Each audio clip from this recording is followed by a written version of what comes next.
কেন বাড়িল আমি বাড়িল কেন চুপ থাকবি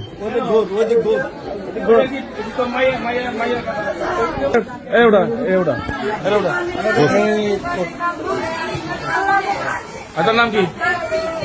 নাম কি? আরিফুল ইসলাম। বাড়ি কই? গোয়ালিমান্ডা। জিজ্ঞাসা করতেন